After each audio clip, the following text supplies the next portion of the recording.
गति एवं दूरियों का मापन। पहेली तथा बूझो कि कक्षा के सभी बच्चों के बीच ग्रीष्म अवकाश में भ्रमण किए गए स्थानों के बारे में सामान्य चर्चा हो रही थी। एक बच्चा अपने पृथक गांव, पहले रेलगाड़ी, फिर बस और अंत में बैलगाड़ी का उपयोग करके गया था। एक विद्यार्थी ने वायुयान से यात्रा की थी। एक अन्य विद्यार्थी ने अवकाश के अनेक दिन अपने चाचा जी की नाव में सैर करके मछली पकड़ने में व्यतीत किए थे। इसके पश्चात अध्यापक ने विद्यार्थी से समाचार पत्र के उन लेखों को पढ़ने के लिए कहा जिनमें उन छोटे पहिए वाले वाहनों के बारे में वर्णन था जो मंगल ग्रह की धरती पर चले थे और प्रयोग भी किए। इन वाहनों को मंगल तक ले जाने के लिए अंतरिक्ष यान द्वारा किया गया था। इसी बीच पहली प्राचीन भारत के बारे में कहानियां पढ़ती रही तथा अब वह यह जानना चाहती है कि प्राचीन काल में लोग एक स्थान से दूसरे स्थान की यात्रा कैसे करते थे। यह लोगों के पास यातायात के कोई साधन नहीं थे। वे पैदल चलते थे तथा अपना सामान अपनी पीठ पर लाद कर ले जाते थे। बाद में मानव यातायात के लिए पशुओं का उपयोग करने लगा। प्राचीन काल में जल मार्गों में आने जाने के लिए नावों का उपयोग किया जाता था। आरंभ में लकड़ी के लट्ठों से, जिनमें खोखली गुहिका बनाई जा सके, नाव बनाई जाती थी। इसके पश्चात लोगों ने लकड़ी के विभिन्न टुकड़ों को आपस में जोड़कर नाव की आकृति बनाना सीख लिया। ये नाव जल में रहने वाले जीवों की आकृति के सदृश थी। अध्याय 8 और 9 में मछली की धारारेखीय आकृति से संबंधित चर्चा को याद कीजिए। पहिए के आविष्कार ने यातायात की प्रणाली में अत्यंत महत्वपूर्ण परिवर्तन किए। पिछले हजारों वर्षों में पहिए की डिजाइन में सुधार किए गए। पहियों पर चलने वाली गाड़ियों को खींचने के लिए पशुओं का उपयोग किया जाता था। 19वीं शताब्दी के प्रारंभ तक भी लोग एक स्थान से दूसरे स्थान तक परिवहन के लिए पशुओं, नावों तथा जहाजों पर निर्भर करते थे। वाष्प इंजन के आविष्कार से परिवहन के नए साधनों का विकास हुआ। वाष्प इंजन से चलित सवारी गाड़ियों तथा मालगाड़ियों के डिब्बे के लिए रेल की पटरियों का ये चित्र में परिवहन के कुछ साधन दिखाए गए हैं, निर्माण किया गया। इसके पश्चात मोटर कार, ट्रक तथा बस जैसे स्वचालित वाहन आए। जल पर परिवहन के साधन के रूप में मोटर से चलने वाली नाव और जहाजों का उपयोग होने लगा। 19वीं शताब्दी के प्रारंभ के वर्षों में वायुयान का विकास हुआ, जिनके बाद में सुधार किए गए और इन्हें यात्री तथा सामान ले जाने योग्य बनाया गया। विद्युत रेलगाड़ी, एकल पटरी रेल पर आधुनिक सुपरसोनिक वायुयान तथा अंतरिक्ष यान 20वीं शताब्दी के कुछ योगदान है। चित्र 10.1 में परिवहन के विभिन्न साधन दर्शाए गए हैं। इन्हें प्राचीनतम से आधुनिक परिवहन के साधनों के सही क्रम में व्यवस्थित कीजिए। क्या इनमें परिवहन का कोई ऐसा प्राचीन साधन भी है जिसे आजकल उपयोग में नहीं लाया जाता है? यह डेस्क कितना चौड़ा है? लोग यह कैसे पता लगाते थे कि वे कितनी दूरी चले हैं? आप यह कैसे पता लगाएंगे कि आप अपने स्कूल तक की दूरी पैदल चलकर तय कर सकते हैं अथवा स्कूल पहुंचने के लिए आपको बस अथवा रिक्शे की आवश्यकता होगी?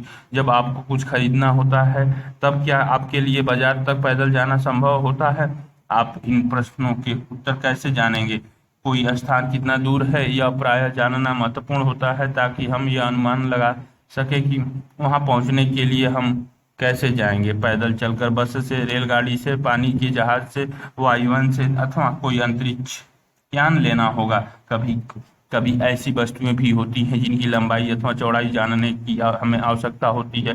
पहेली तथा बूझो की कक्षा के कमरे में बड़े बड़े डेस्क हैं जिन पर दो दो विद्यार्थी बैठते हैं। पहेली तथा बूझो एक डेस्क पर साथ साथ बैठते हैं, परंतु बहुधा उनमें इस बात को लेकर झगड़ा होता रहता है कि उसका दूसरा साथी डेस्क के अधिक भाग का उपयोग कर रहा है अध्यापक के सुझाव पर।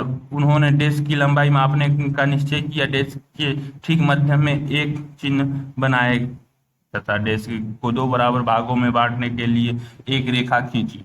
ये दोनों ही अपने मित्रों के साथ गिल्ली डंडा खेलने की शौकीन हैं और बूझो तो सदैव ही अपने पास गिल्ली और एक डंडा रखता है। गिल्ली तथा डंडे से डेस्क की लंबाई मापना चित्र 10.2 में देखिए। उन्होंने गिल्ली और डंडे के उपयोग करके डेस्क की लंबाई मापने का प्रयास कैसे किया है। ऐसा लगता है कि डेस्क की लंबाई दो डंडों की लंबाई तथा गिल्ली की लंबाई के योग के बराबर है। डेस्क के मध्य में रेखा खींचने पर दोनों प्रश्न दिखाई देते हैं क्योंकि दोनों को आधा आधा डेस्क मिल गया है, जिसमें डेस्क का आधा भाग लंबाई में एक डंडा और एक गिल्ली की लंबाई के बराबर है। कुछ दिनों के बाद खींची गई रेखा मिट जाती है। बूझो का पुरानी गिल्ली डंडा खो गया है। अब उसके पास गिल्ली डंडे का नया सेट है।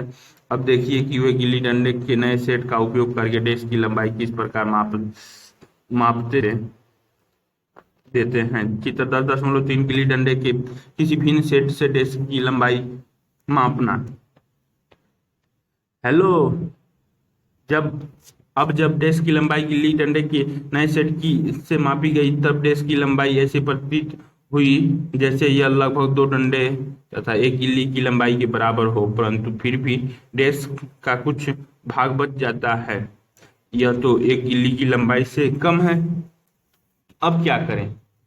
अब पहेली और बूझो को क्या सुझाव देंगे ताकि वे डेस्क को पूरी लंबाई माप लें। क्या वे लंबाई मापने के लिए क्रिकेट के विकेट तथा गुल्लियों का उपयोग कर सकते हैं, अथवा आप सोचते हैं कि ऐसा करने से वैसी ही समस्या उत्पन्न हो सकती है? वह एक कार्य कर सकते हैं। एक छोटी डोरी लें और इस पर दो चिन्ह लगाएं। यह डोरी की एक लंबाई होगी। वे डेस्क की चौड़ाई डोरी की लंबाई के पदों में माप सकते हैं। चित्र 10.4 वे इस डोरी का उपयोग डोरी की लंबाई से कम दूरियों को मापने में किस प्रकार कर सकते हैं। वे डोरी को मोड़कर डोरी की लंबाई का आधा 1/2, एक चौथाई 1/4 तथा आठवां भाग 1/8 कर सकते हैं। अब संभवतः पहेली तथा बूझो डेस्क की यथार्थ लंबाई इस डोरी की सहायता से माप सकते हैं।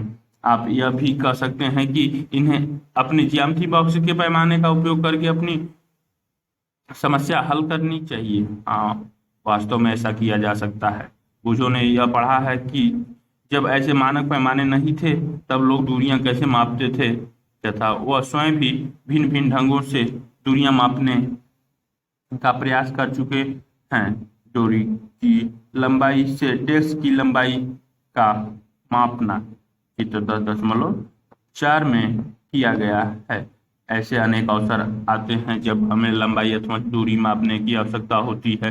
दर्जी कपड़े की लंबाई यह जानने के लिए मापता है कि वह कपड़ा कुर्ता सीने के लिए पर्याप्त है अथवा नहीं। पढ़ाई किस अलमारी की लंबाई तथा चौड़ाई इसलिए मापता है कि ताकि वह यह जान सके कि इस अलमारी के दरवाजे को बनाने के लिए कितनी लकड़ी की आवश्यकता होगी। किस किसान को अपने खेत की लंबाई तथा चौड़ाई अथवा उसके क्षेत्रफल जानने की इसलिए आवश्यकता होती है ताकि वह यह जान जाए कि वह अपने खेत में कितने बीज बो सकता है तथा उसे अपनी फसलों के लिए कितने जल की आवश्यकता होगी।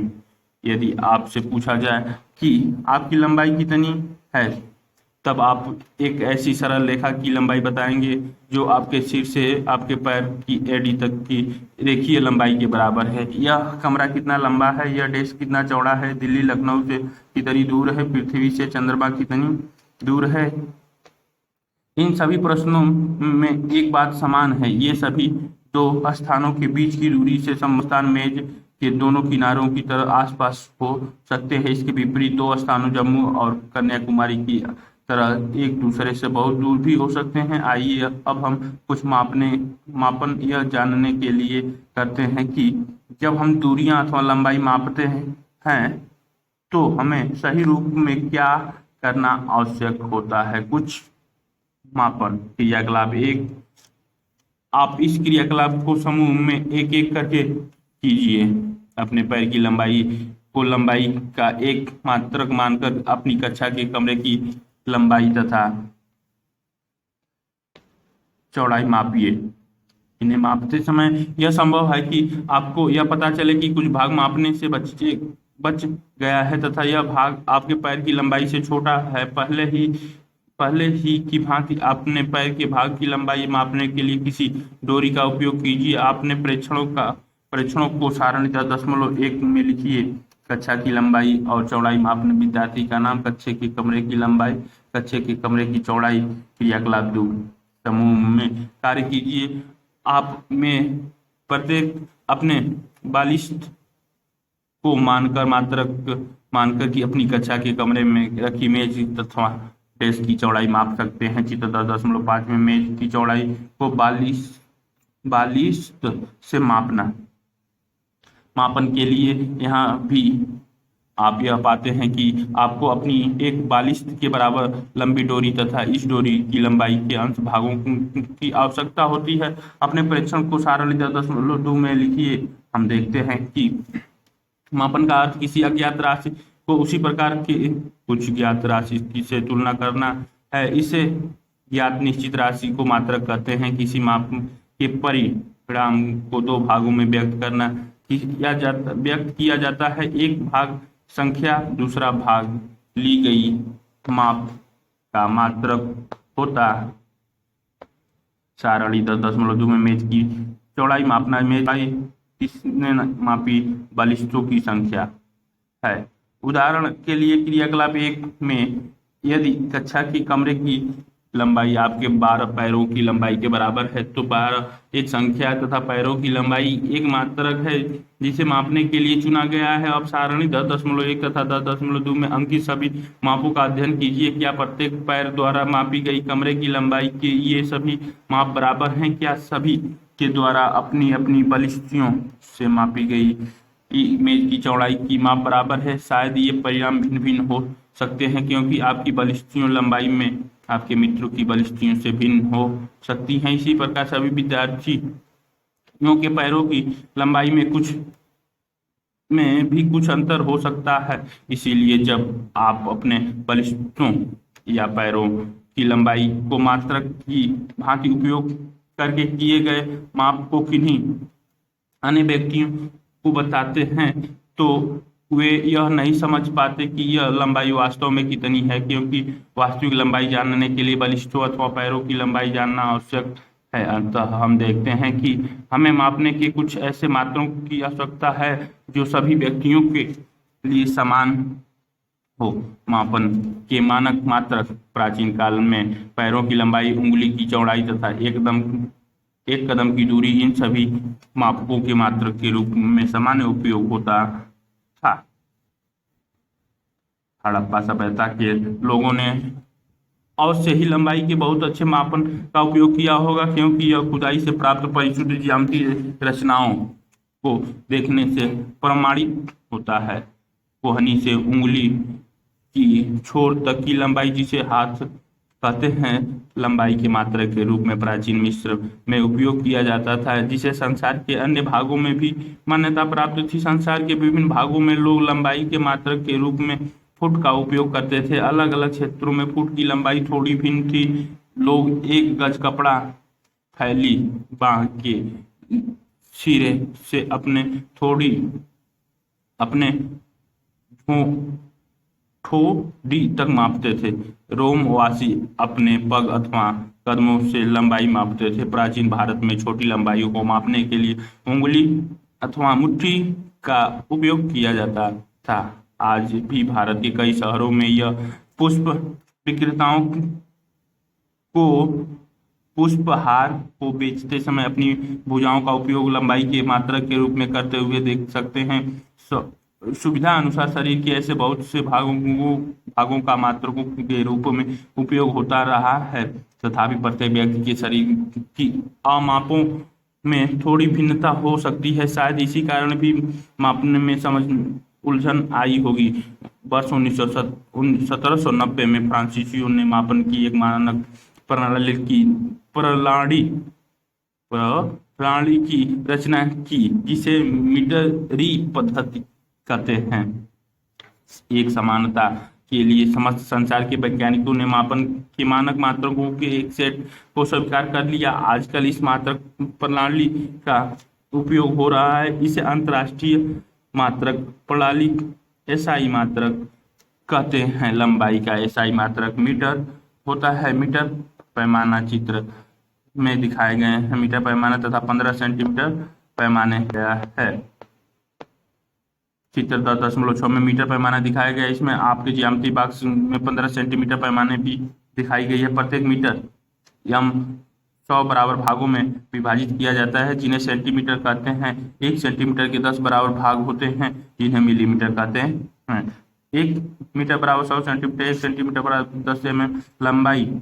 लंबी दूरियों को मापने के लिए मीटर एक सुविधाजनक मात्रक नहीं है। इसके लिए हम एक बड़े मात्रक को परिभाषित करते हैं। इससे किलोमीटर की हम 1 किलोमीटर बराबर 1000 मीटर। अब हम अपने सभी मापन क्रियाकलापों को मानक पैमाने का उपयोग करके दोहरा कर सकते हैं तथा लंबाई को एसआई मात्रक में माप सकते हैं। ऐसा करने से पहले हमें दूरियां तथा लंबाई मापने का सही ढंग जानना आवश्यक है।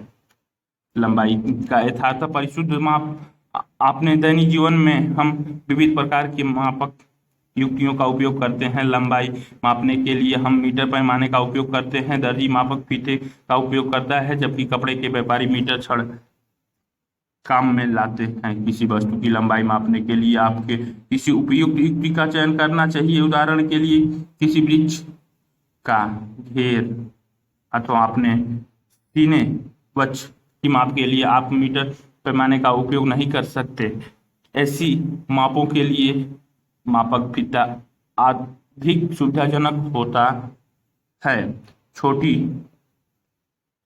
छोटी लंबाई, जैसे आपकी पेंसिल की लंबाई मापने के लिए आप अपने ज्यामिति बॉक्स के 15 सेंटीमीटर पैमाने को काम में ला सकते हैं। ये 15 सेंटीमीटर वाले बॉक्स से लेके और इसकी लंबाई मापी जाने वाली लंबाई के अनुरूप पैमाना रखने की सही तथा गलत विधि। बी वाले में गलत और ए वाले में सही।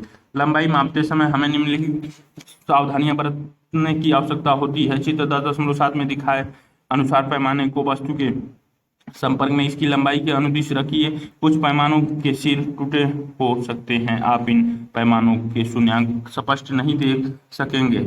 चित्र 10.8 ऐसे प्रकरणों में पैमाने के शून्यांक से माप लेने से बचिए। आप पैमानों का कोई अन्य पूर्णांक जैसे 1.0 सेंटीमीटर चित्र 10.8 भी काम में ला सकते हैं। जब आपको दूसरे सिरे के पाठ्यांक से इसे पूर्ण अंक के पाठ्यांक को घटाना चाहिए। उदाहरण के लिए चित्र 10.8 बी में एक सिरे का पाठ्यांक 1.0 सेंटीमीटर तथा दूसरे सिरे का पाठ्यांक 14.3 सेंटीमीटर है। अतः वस्तु की लंबाई 14.3 सेंटीमीटर से 1.0 सेंटीमीटर यानी 13.3 सेंटीमीटर है।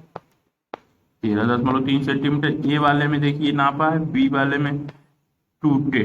चित्र 10.8 में टूटे किनारे वाले पैमाने को रखने का सही तथा गलत विधि। माप लेने के लिए आंख की सही स्थिति भी महत्वपूर्ण होती है। चित्र 10.9 में दर्शाए अनुसार आपकी आंख जिस बिंदु की माप ली जानी है उसके ठीक सामने होनी चाहिए। स्थिति बी आंख की सही स्थिति है। ध्यान दीजिए, बी से देखने पर पाठ्यांक 7.5 सेंटीमीटर है। स्थितियों ए तथा सी से पाठ्यांक भिन्न हो सकते हैं। A B C. चित्र 10.9 पैमाने के उचित पाठ्यांक के लिए आंख की स्थिति क्रियाकलाप 3 अपने सहपाठी की ऊंचाई पहले बलिष्ठों और फिर मीटर पैमाने का उपयोग करके मापिए। इसके विपरीत सारणी ऊंचाई का मापन। ऊंचाई किसने मापी? ऊंचाई बलिष्ठों में, ऊंचाई सेंटीमीटर में। अपने सहपाठी को दीवार के साथ पीठ रखकर खड़ा होने के लिए कहिए। उसके सिर से ठीक ऊपर दीवार पर एक चिन्ह अंकित कीजिए। अब फर्श से दीवार पर बने इस चिन्ह तक की दूरी पहले अपने बलिष्ठों से और फिर मीटर पैमाने से मापी। अन्य सभी विद्यार्थी से इस लंबाई को इसी प्रकार मापने के लिए कहिए। सभी परीक्षण सारणी 10.3 में लिखिए के द्वारा प्राप्त परिणामों का ध्यान से अध्ययन कीजिए। अब कॉलम 2 में परिणाम एक दूसरे से भिन्न हो सकते हैं क्योंकि विद्यार्थियों के बलिष्ठों की लंबाई एक दूसरे से भिन्न हो सकती हैं। अब कॉलम 3 के परिणामों को देखिए जिसमें सभी मापे मानक पैमानों द्वारा ली गई हैं। ये परिणाम एक दूसरे के बहुत समीप हो सकते हैं, परंतु क्या ये एक दूसरे के ठीक ठीक बराबर हैं?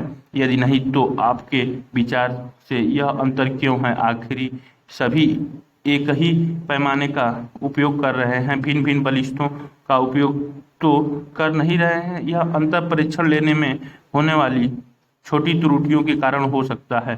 मापने की इस त्रुटियों को जानने और व्यवहार में लाने के महत्व के बारे में उच्च कक्षाओं में सीखेंगे। किसी वक्र रेखा की लंबाई मापना।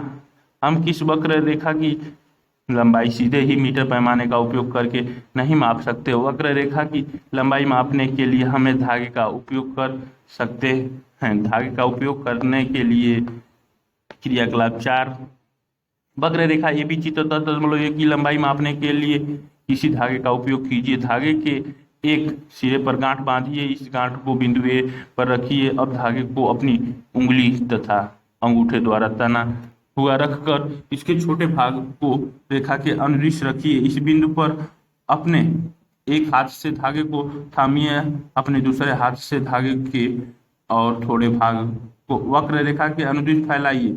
इस प्रक्रिया को दोहराते हुए वक्र रेखा के बिंदु बी तक पहुंचिए। धागे का जो भाग बिंदु बी पर है वहां एक चिन्ह अंकित कीजिए। अब इस धागे को मीटर पैमाने के अनुदिश फैलाइए।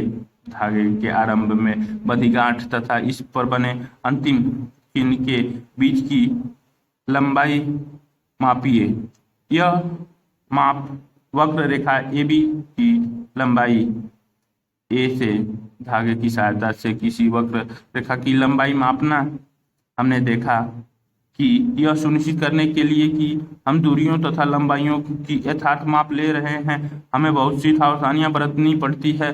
मापन के लिए कुछ मानक युक्तियों तथा मापन परिणामों को व्यक्त करने के लिए हमें कुछ मानक मात्रों की आवश्यकता होती है। हमारे चारों ओर गतिशील वस्तुएं क्रियाकलाप 5 उन वस्तुओं के बारे में सोचिए जो आपने हाल ही में देखी है। इनकी सूची सारणी 10.4 में बनाइए कि आपकी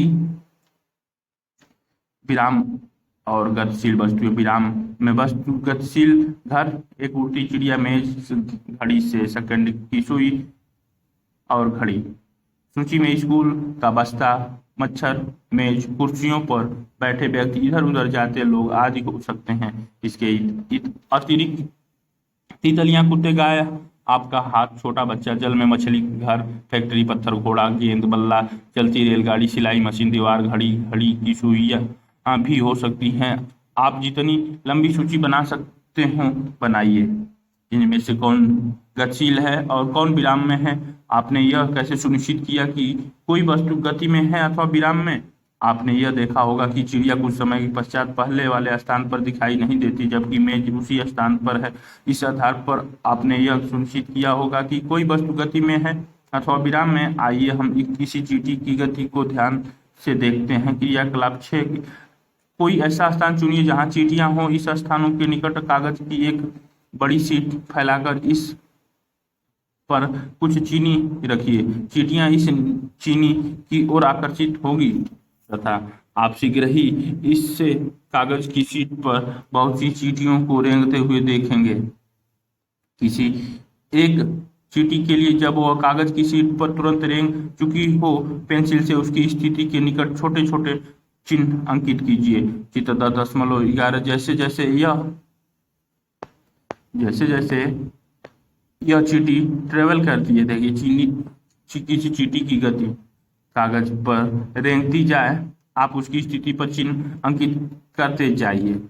कुछ समय के पश्चात कागज की शीट को इधर उधर हिलाकर इस पर से चीनी एवं चींटियां हटा दीजिए। उन विभिन्न बिंदुओं जिन्हें आपने कागज पर अंकित किया था को तीरों द्वारा जोड़कर चींटी की गति की दिशा दर्शाइए। वह हर बिंदु जिसे आपने अंकित किया है कुछ सेकंडों के समय अंतराल में चींटी ने कहाँ कहाँ गति की को दर्शाता है। गति किसी वस्तु की स्थिति में किस प्रकार के परिवर्तन जैसी दिखाई देती है? क्या आप ऐसी ऐसा नहीं मानते हैं? क्रियाकलाप 5 में वस्तुओं के समूह बनाते समय आपने घड़ी, सिलाई की मशीन अथवा बिजली का पंखा जैसी वस्तुओं को किसी समूह में रखा था। क्या ये वस्तुएं एक स्थान से दूसरे स्थान तक गति कर रही हैं? नहीं। क्या आप इनके किसी भाग में कोई गति देखते हैं? पंखों की पंखुड़ियां अथवा घड़ी की सुइयां कैसी गति करती हैं? क्या इनकी गति चींटी अथवा रेलगाड़ी की गति जैसी है? आइए अब हम कुछ प्रकार की गतियां देखते हैं जिनसे हमें इन विभिन्न प्रकार की गतियों को समझने में सहायता मिलेगी। गति के प्रकार। आपने सीधी सड़क पर किसी वाहन की गति, किसी परेड में सिपाहियों के मार्च पास्ट की गति अथवा किसी गिरते पत्थर की गति का परीक्षण किया होगा। चित्र 10.12 यह किस प्रकार की गति है? 100 मीटर दौड़ प्रतियोगिता में धावक भी सरल रेखा के अनुदिश दौड़ते हैं। क्या आप अपने चारों ओर देखकर इसी प्रकार के और अधिक उदाहरण सोच सकते हैं? चित्र ए बी में सरल रेखी गति के कुछ उदाहरण हैं। इन सभी उदाहरणों में हम यह देखते हैं कि वस्तुएं सरल रेखा के अनुदिश गति कर रही हैं। इस प्रकार की गति को सरल रेखीय गति कहते हैं। क्रियाकलाप 7। एक पत्थर लीजिए, इसमें कुछ धागा बांधिए तथा अपने हाथ से इसे तेजी से घुमाइए। पत्थर की गति को ध्यान से देखिए। हम देखते हैं कि पत्थर वृत्तीय पथ के अनुदिश गति कर रहा है।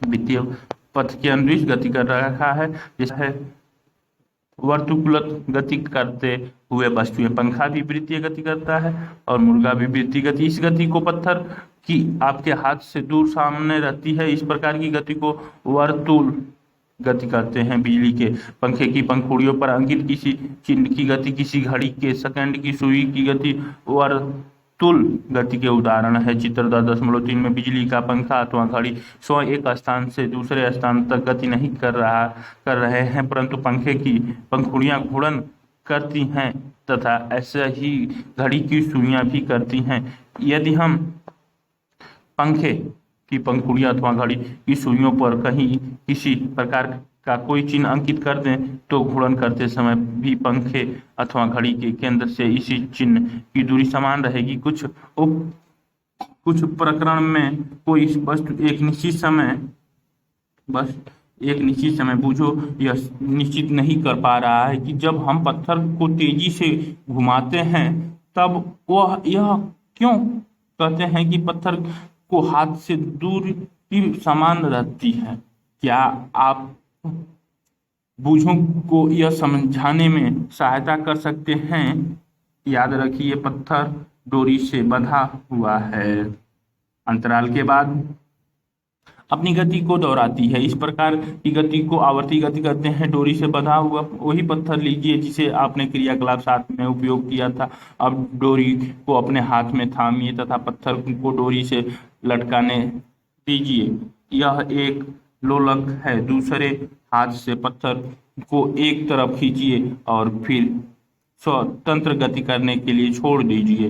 लोलक की यह गति आवर्ती गति का एक उदाहरण है। वृक्ष की शाखाओं का इधर उधर लहराना, झूला झूलते बच्चों की गति, सितारा की डोरियों की गति, बजते समय ढोलों अथवा तबलों की झिल्ली की गति, ये सभी आवर्ती गति के उदाहरण हैं जिनमें वस्तुएं एक निश्चित समय अंतराल के बाद अपनी गति को दोहराती हैं। चित्र 10.14 में क्या आपने क्रियाकलाप 5 के एक भाग के रूप में सिलाई की मशीन का परीक्षण किया था? आपने ध्यान दिया होगा कि सिलाई मशीन अपनी इसी अवस्थिति पर रहती है जबकि उसका पहिया वर्तुल गति में होता है। इसमें कई सुई भी होती हैं जो जब तक पहिया घूर्णन करता है तब तक निरंतर ऊपर नीचे गति करती रहती हैं। क्या ऐसा नहीं है? यहाँ सुई आवर्ती गति कर रही है। क्या आपने फर्श पर लुढ़कती किसी गेंद की गति का ध्यानपूर्वक परीक्षण किया है? यहाँ गेंद किसी फर्श पर ये झूला झूलते हुए ए वाले में, बी वाले में आवर्ती गति के सारे उदाहरण हैं। पर लुढ़कती और घूर्णन करती हुई आगे की ओर गति करती है। इस प्रकार केंद्र सरल रेखीय गति के साथ साथ घूर्णन गति भी करती है। क्या आप ऐसे अन्य उदाहरण बता सकते हैं जिनमें वस्तु की गति विभिन्न प्रकार की गतियों से मेल करती हैं? इस अध्याय के अंतर्गत हमने बहुत से मापन क्रियाकलाप किए हैं तथा कुछ प्रकार की गतियों के विषय में चर्चा की है। हमने देखा कि समय के साथ स्थिति में परिवर्तन को गति कहते हैं। स्थिति में हुए इस परिवर्तन को हम दूरी मापन द्वारा ज्ञात कर सकते हैं। इससे हमें यह जानकारी मिलती है कि कोई वस्तु कितनी धीमी अथवा तीव्र गति कर रही है। फर्श पर घोंघे का रेंगना, तितली का एक पुष्प से दूसरे पुष्प पर मंडराना, नदी का प्रवाहित होना, वायुयान का वायु में ऊंचाइयों पर उड़ना, पृथ्वी के परितः चंद्रमा द्वारा गति करना, हमारे शरीर में रुधिर का परिसंचरण आदि सभी उदाहरण हमारे चारों ओर अनेक स्थानों पर होने वाली गतियों को दर्शाते हैं। प्रमुख शब्द वर्तुल गति, दूरी, मात्रक मापन के मात्रक सारांश, एक स्थान से दूसरे स्थान के लिए परिवहन के विभिन्न साधनों का उपयोग किया जाता है। पैरों की लंबाई, उंगली की चौड़ाई, एक कदम की दूरी आदि का उपयोग मापन के मात्रक के रूप में करते थे। इससे उलझने होती थी तथा इसीलिए किसी एक समान मापन प्रणाली को विकसित करने की आवश्यकता उत्पन्न हुई। अब हम मात्रकों की अंतर्राष्ट्रीय प्रणाली एसआई मात्रक उपयोग करते हैं। इसे समस्त संसार में मान्यता प्राप्त है। एसआई मात्रकों में लंबाई का मानक मात्रक मीटर है। सरल रेखा के अनुदिश गति को सरल रेखीय गति कहते हैं। वर्तुल गति में कोई वस्तु इस प्रकार गति करती है कि उस वस्तु की किसी नियत बिंदु से दूरी समान रहती है। ऐसी गति जो एक निश्चित समय अंतराल के पश्चात दोहराती है उसे आवर्ती गति कहते हैं। आवर्ती गति के बाद प्रस्तावित परियोजनाएं एवं क्रियाकलाप। अपनी कक्षा के कमरे का मानचित्र खींचिए, इसके फर्श पर गेंद लुढ़काइए। अपने मानचित्र में जहां से गेंद ने लुढ़कना आरंभ किया था और जहां वह रुकी थी वह बिंदु दर्शाइए। जिस पथ के अनुदिश उसने गति की उसे भी दर्शाइए। क्या गेंद किसी सरल रेखा के अनुदिश चलती थी? डोरी तथा स्केल का उपयोग करके प्रत्येक विद्यार्थी से उसके पैर की लंबाई का मापन कराइए। समस्त कक्षा के विद्यार्थियों के पैरों की लंबाई की माप प्राप्त करके स्तंभ ग्राफ खींचिए।